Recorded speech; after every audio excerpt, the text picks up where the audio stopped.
All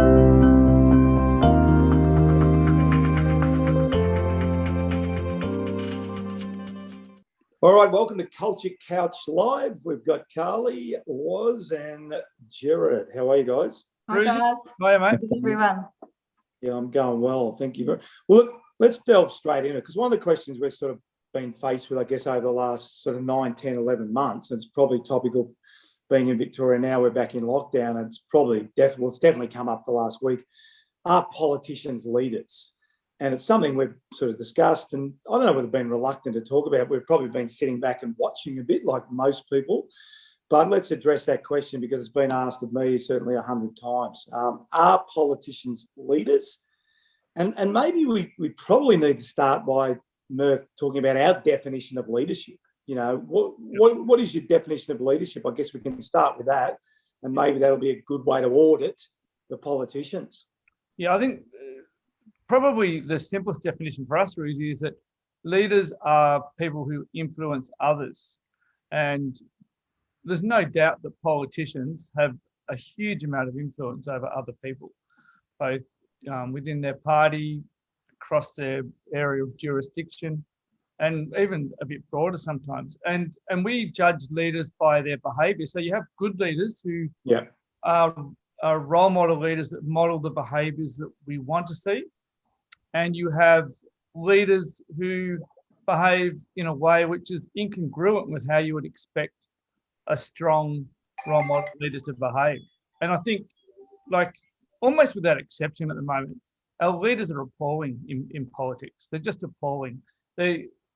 They are there to get re-elected. They're not there to make decisions for the betterment of the people they represent. And we've got so many examples, both at a national and a state level.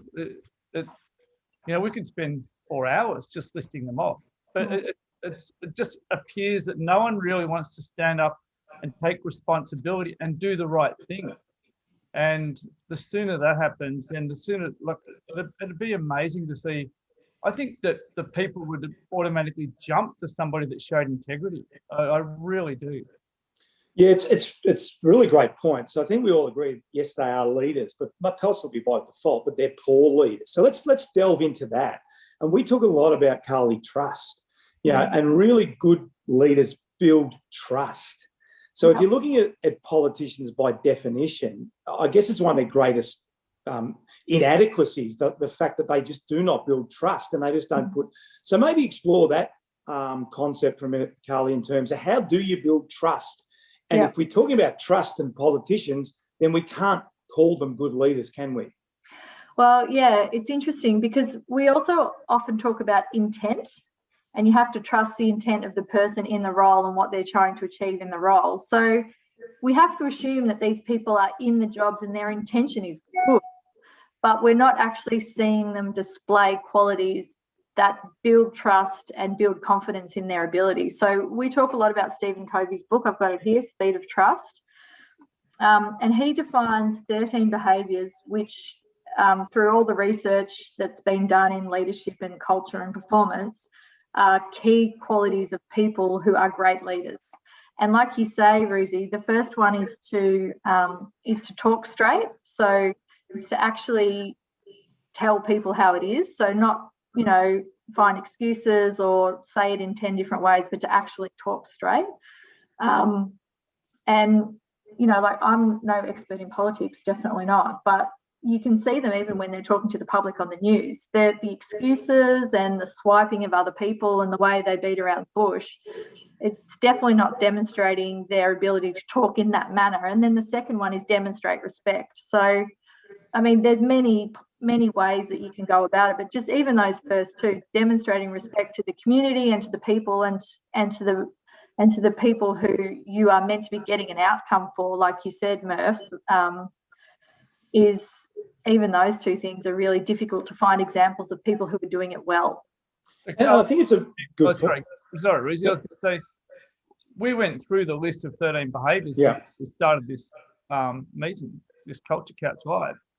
And Ruzi, Carly, how many do we give? Well, I was just going to say, Murph, because what we don't want to be seeing here is giving our view across. I think it's worth going down the list and letting the listeners hear just quickly, Carly. Do you want to just quickly go down that list? Because the very definition of leadership, you can't tick the boxes. So if we quickly do that, it'll give people a chance to make their own determination as to whether politicians are good leaders or not.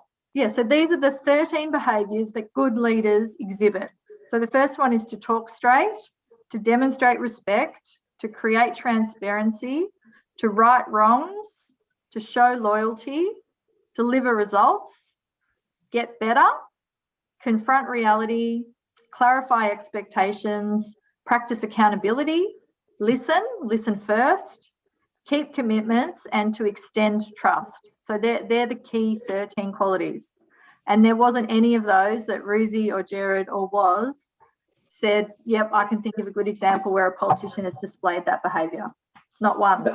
And I'll pick that up, Woz, because I think, Murph, you were touching on it. We are ready for that type of politician. We are absolutely ready for someone to step into that space. 100%. Why, in your opinion, is it not happening?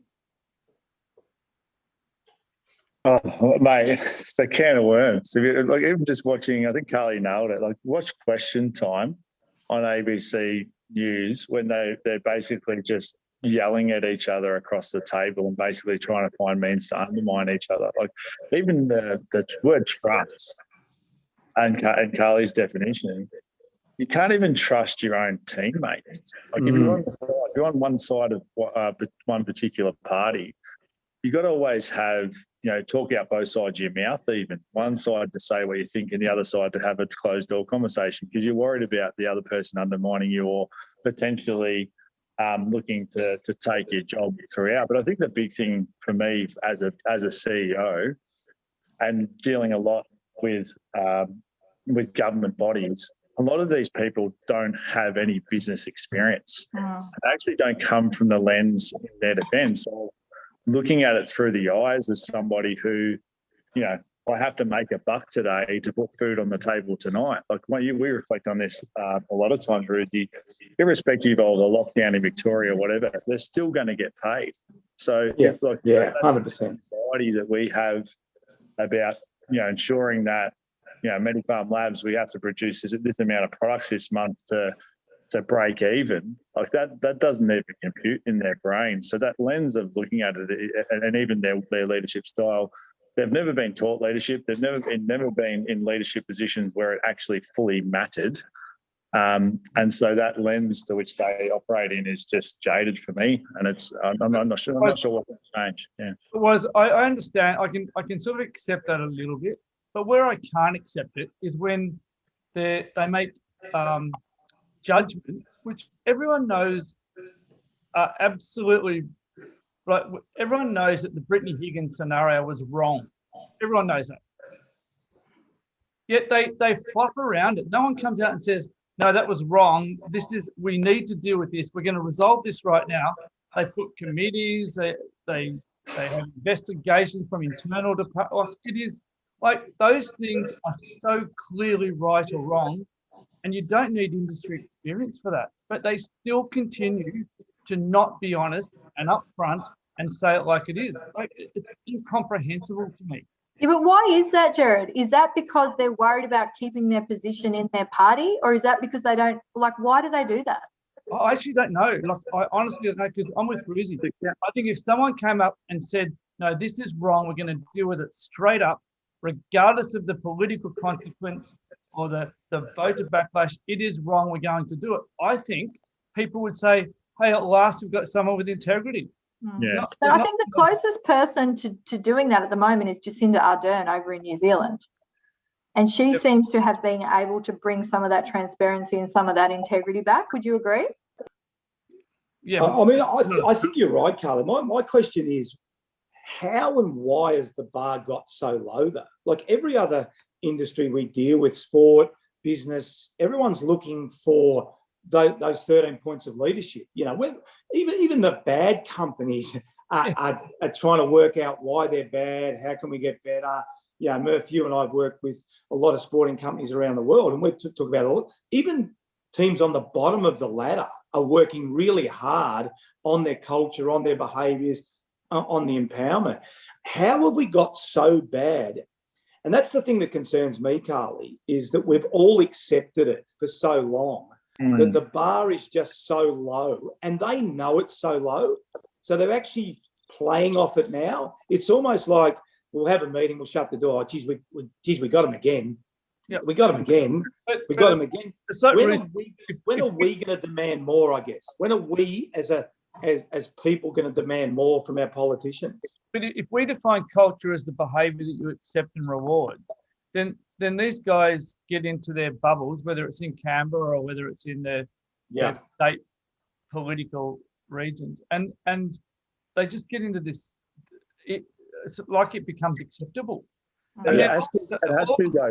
There's people it has to, because ultimately, if you go in there as an individual, first off, you have to have someone who has the leadership characteristics that's actually going to make a difference. First off, which let's put it this way, I would struggle to find, and it's a broad brushstroke, but the people who are doing politics at university aren't necessarily those individuals that have shown leadership skills in the past in general. But then if you go in there and you want to make a difference, let's take the fundamentals of someone like Peter Garrett. Wants to go in there with all of the background of he comes from that green, space and comes in and completely changes his behaviour, because ultimately, once you go into that forum, the enormity of what they have to change is so big that it just becomes impossible. And then, so what's the probability of an independent getting into the top job? It's impossible, almost. Yeah, but was it the people that run the parties so morally corrupt that they can't see what's right or wrong? It hurts me to think that would be the case. Yeah, it's a great question, because I think, how does it get to this point? That's the real sad part about it. And under pressure, we talk about all the time, guys. Under pressure, do you do what's best for yourself, or do you do what's best for the team? And what we're seeing is unequivocally doing our best for ourselves. So there's just this inability to understand that we're here for Australia, And I know there's premiers, et cetera, but if we're not all Australians, I don't know what we are. You fill on your passport, you don't put on a Victorian or a New South Welshman. You actually put I'm Australian. Yeah. But what we've seen in the last 12 months is completely the opposite. Under pressure, I'm now Victorian, a New South Welshman. It's really quite sad. And again, getting back to your point, Murph, about leadership, it's been created by the leaders fragmenting and all working separately rather than all working together. And then we've all fallen into line. Yep. Role model leaders.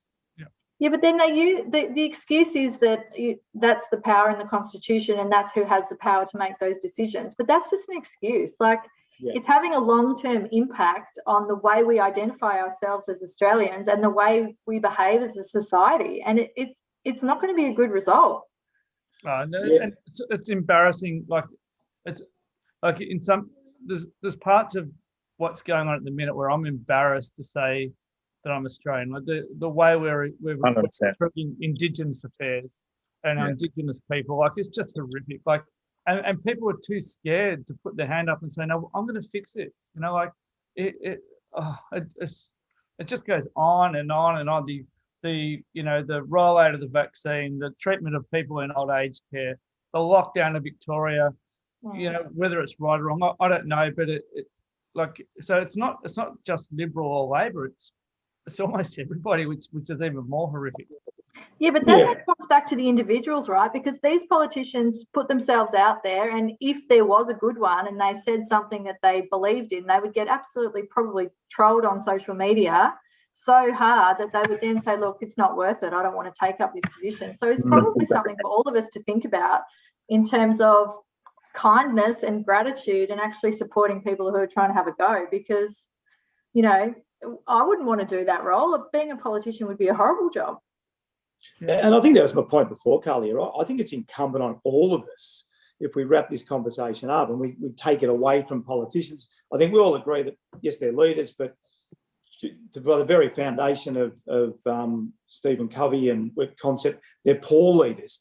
But I think we all have to take it upon ourselves to lift the bar, to hold them accountable and to hold each other accountable, to be more, loving and caring of each other. But we're seeing forget politicians, we're seeing some really bad behaviour across the world. And if you want to specifically stick to Australia, we as a nation need to have a really good look at ourselves and individually put your hand up and own some accountability. All of us, including myself.